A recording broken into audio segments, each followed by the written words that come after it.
এটা খুব ভালো সুস্বাদ লাগে।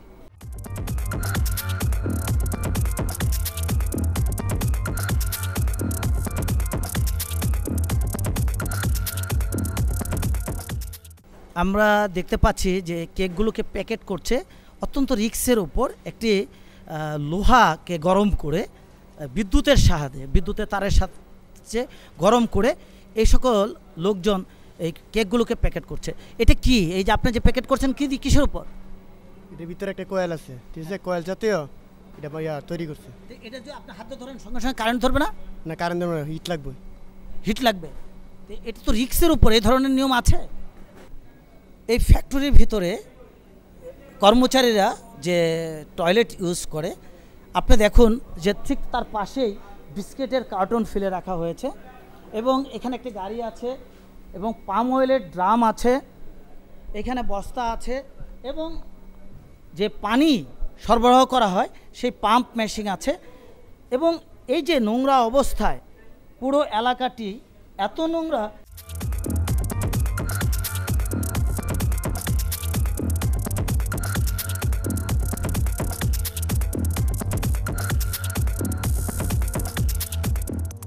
এই ফ্যাক্টরির ভিতরেই কর্মচারীদের থাকার একটি ব্যবস্থা।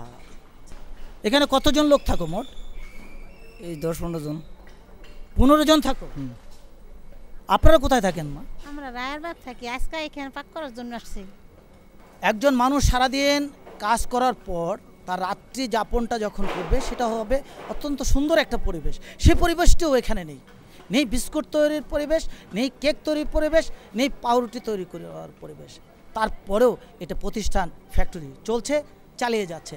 আমরা সেই সকল প্রতিষ্ঠানের খাদ্যই কিনে আমরা খাচ্ছি।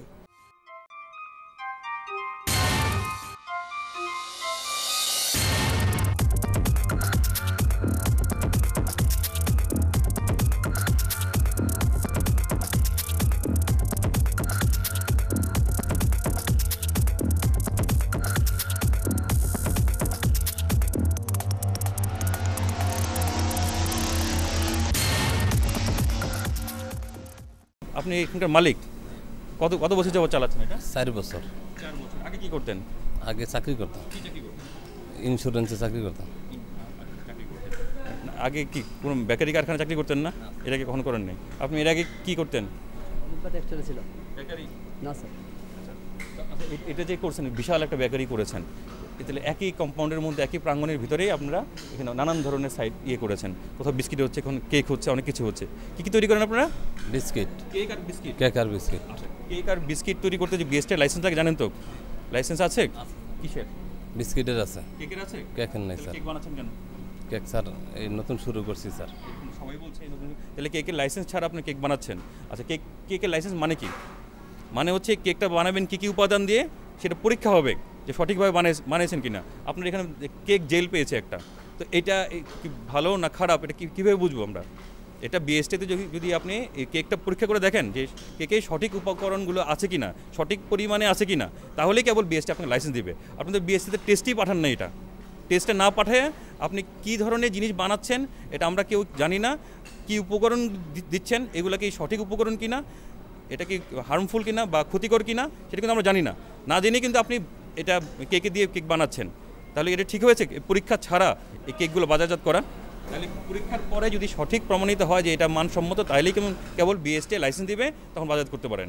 আর আপনার যে পরিবেশ, এই পরিবেশটা কি ঠিক আছে? না স্যার, ঠিক নেই।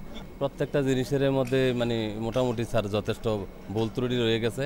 মানুষের খাবারের উপযুক্ত করে যেভাবে বানানোর কথা, আমার এটা সম্পূর্ণ পরিপন্থী। এইভাবে উপযুক্ত করে আমি করতে পারি নাই, করি নাই।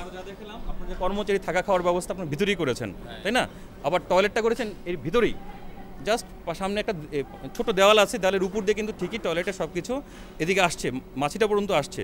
অসংখ্য শত শত মাছি দেখছেন না? কিন্তু কিভাবে করতে হবে, এমনভাবে আপনার বাউন্ডারি করতে হবে যাতে করে একটা মাছিও না ঢুকে, কিন্তু আপনি সেটা তো মানেন নাই। এর ভিতরেই আপনি সকল ব্যবস্থা করেছেন, নোংরা জিনিসপত্র, আবর্জনা সব কিছু এখানে ফেলে রেখেছেন। তাহলে খাদ্য যেখানে তৈরি হবে সেই স্থানটা হবে পবিত্র, সুন্দর হবে। পবিত্র স্থান যেরকম পবিত্র থাকে, আমাদের ধর্মেও আছে, সব জায়গায় আছে। তাহলে খাদ্য যেখানে বানাবেন সেটা হবে পরিষ্কার পরিচ্ছন্ন, পবিত্র হবে। তাই তো? তো কিন্তু আপনি সেই সুন্দর পরিষ্কার পরিচ্ছন্ন রাখতে পারেন না এটা, তাহলে কি আপনি এটা কাজ চালানো উচিত হবে? না স্যার, এটা আমার অন্যায় হয়ে গেছে স্যার। আপনি বুঝতে পারছেন? তাহলে সেই ক্ষেত্রে যেহেতু কাজ চালানো উচিত হবে না বলে আপনি বলছেন, তাহলে এই মুহূর্ত থেকে কাজ বন্ধ থাকবে। আপনি সব ঠিক করবেন, পরিবেশ ঠিক করবেন, তারপরেই কেবল প্রোডাকশনে যাবেন। কি কি অপরাধ, কি কি ধারায় কি সমস্যা হচ্ছে আপনি বুঝতে পেরেছেন সব? জি স্যার। আপনার এই অপরাধের জন্য আপনাকে মোট 3 লক্ষ টাকা জরিমানা করা হলো, ওনাদের 3 মাসের জেল। 3 লক্ষ টাকা জরিমানা, ওনাদের 3 মাসের জেল, এবং প্রোডাকশন এই মুহূর্ত থেকে বন্ধ থাকবে। যখন পরিবেশ উন্নতি করতে পারবেন তখনই কেবল প্রোডাকশনে যাবেন। অন্যথায় দ্বিতীয় অপরাধের জন্য আপনারা যদি আবারও এখন প্রোডাকশন শুরু করে দেন, কাজ শুরু করে দেন, তাহলে কিন্তু দ্বিতীয় অপরাধের জন্য আপনাদের কঠোর দণ্ড প্রদান করা হবে। প্রিয় দর্শক, এই যে আপনারা দেখতে পেলেন যে ভ্রাম্যমাণ আদালতের যে বিচার হলো, এই বিচার আপনারা যারা দেখলেন এবং যারা এই ব্যবসা প্রতিষ্ঠানের সাথে জড়িত তাদের প্রতি আমার সবিনয় অনুরোধ থাকবে, আজকের এই বিচার দেখে আপনারা অন্তত আপনাদের প্রতিষ্ঠানকে সুন্দর পরিবেশে এবং সুন্দর উৎপাদিত পণ্য বাজারজাত করবেন, এমনটাই আশা করি আমরা এবং এদেশের প্রতিটি মানুষ। কথা বলছি র‍্যাব 3-র উপপরিচালক জারার সাথে। এই যে আমরা দেখতে পেলাম যে একটি প্রতিষ্ঠানে ঢুকে সেখানে খুব নোংরা অবস্থায় তারা বিস্কিট তৈরি করছে, কেক তৈরি করছে, এদের ব্যাপারে আপনারা কি পদক্ষেপ গ্রহণ করছেন? বর্তমানে আমাদের দেশে যে প্রচলিত আইন রয়েছে, সেই আইনে যে ধরনের ধারা এবং যে ধরনের শাস্তির বিধান রয়েছে, সেই অনুযায়ী কিন্তু আজকে ভ্রাম্যমাণ আদালত জরিমানা এবং জেলের ব্যবস্থা করেছে। আজকে হয়তো ফ্যাক্টরি বন্ধ করে দেওয়া হলো, কিন্তু বাজারে যাদের যে পণ্যগুলো আছে সেগুলো রিকভারির ব্যাপারে কি কোনো পদক্ষেপ গ্রহণ করা যেতে পারে? অবশ্যই যেতে পারে, কিন্তু আমি মনে করি সবচেয়ে বড় যে জিনিসটি প্রয়োজন সেটা হচ্ছে আমাদের সচেতনতা বৃদ্ধি করতে হবে। আমাদের মিডিয়ার মাধ্যমে, ইলেকট্রনিক্স মিডিয়া, প্রিন্ট মিডিয়া এবং শিক্ষা প্রতিষ্ঠানের শিক্ষার মাধ্যমে আমাদেরকেই সচেতন করতে হবে। যারা আমরা ভোক্তা, আমাদের সচেতন হতে হবে যে আমরা কোন পণ্যটি খাবো, কোন পণ্যটি খাবো না। যে পণ্যটির ব্র্যান্ডেড পণ্য, যে পণ্যটির রেপুটেশন আছে, আমাদের এই পণ্যগুলোই কনজিউম করা উচিত। প্রিয় দর্শক, আমরা যখন র‍্যাব 3-এর ভ্রাম্যমাণ আদালতের বিভিন্ন কার্যক্রমের উপর প্রতিবেদন সংগ্রহ করছিলাম, ঠিক সেই মুহূর্তেই আমরা সেই স্থানে পেয়ে যাই বিএসটি-এর একজন কর্মকর্তা। আমরা তার সাথে কথা বলছি। আর বেশ কয়েকটি প্রতিষ্ঠান আমরা দেখলাম, এদের যে মালের পণ্য, এদের লাইসেন্স দিয়েছেন আপনারা? না, আমরা যেমন প্রথমে যেটা AN ডায়মন্ড ফুড, ওদেরকে আমরা কেক পণ্য, তারপরে যে কেকের কোনো লাইসেন্স নাই, এবং ওরা যে বিস্কিটের অনলি একটা বিস্কিটের লাইসেন্স নিয়েছে, একটা ব্র্যান্ডের টোস্ট বিস্কিটের নিচে, অন্য যারা যে সল্টেড বিস্কিট কোনো লাইসেন্স নেয় নাই। এবং তাদেরকে যখনই একটা মানে স্যাম্পলটা কালেক্ট করা হয়, তখন তাদেরকে কিছু পরামর্শ দেওয়া হয় যে আপনার কিন্তু লাইসেন্স পাওয়ার পূর্ব পর্যন্ত আপনি কোনো প্রোডাকশান করতে পারবেন না, বাজারজাত বিক্রয় কিছুই করতে পারবেন না। এবং পরিদর্শনকারী কর্মকর্তা ওনাদেরকে কিছু পরামর্শ দিয়ে যান, তারপরে আবার সার্ভিলেন্স হয়, তারপরে ওনাদেরকে আমরা লাইসেন্স প্রদান করি। না, কিন্তু ওখানে তো আমরা দেখলাম যে ওনার লাইসেন্স নেই, উনি তৈরি করে যাচ্ছেন। কিন্তু আপনাদের কি লাইসেন্স দেওয়া পর্যন্ত শেষ, না লাইসেন্স দেওয়ার পরেও আরও কিছু আপনাদের দায়িত্ব থেকে যায়? হ্যাঁ, লাইসেন্স দেওয়ার পরেও আমাদের দায়িত্ব থেকে যায়। যেমন আমাদেরকে 3 মাস অন্তর সার্ভিলেন্স পরিচালনা করা হয়। মানে যেগুলো লাইসেন্স প্রাপ্ত প্রতিষ্ঠান আছে তাদেরকে আমরা সার্ভিলেন্সের মাধ্যমে তাদের যদি কোনো সমস্যা থাকে সেগুলো আমরা দেখি। এবং কিন্তু এই যে আজকে আমরা যে প্রতিষ্ঠানে গেলাম, এদের লাইসেন্স দিয়েছেন আপনারা বেশ অনেক দিন আগে, এর ভিতরে আপনাদের কি কোনো কর্মকর্তা পরিদর্শনে আসেননি? না, এরা লাইসেন্সটা পাইছে আপনার 2011 সালের মার্চ মাসে, যেটা আজকে প্রথমে যেটা গেছি মার্চ মাসে তারা লাইসেন্সটা পাইছে। এরপরে আমরা 3 মাসের ভিতরে আমরা প্রত্যেকটা প্রতিষ্ঠানকে অবশ্য আমরা চিঠি দিয়েও জানাই যে আবার আমরা মানে সাডেনলি চলে আসি সার্ভিলেন্স করে, বাজার থেকে তাদেরকে প্রোডাক্ট কিনে আমরা আবার আমাদের ল্যাবে টেস্ট করা হয়।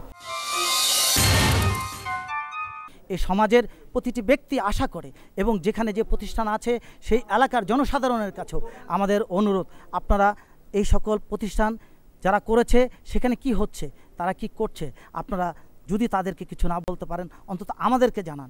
আমরা সেই সকল প্রতিষ্ঠানে গিয়ে সমাজের কাছে আমরা তাদের মুখোশ তুলে ধরব।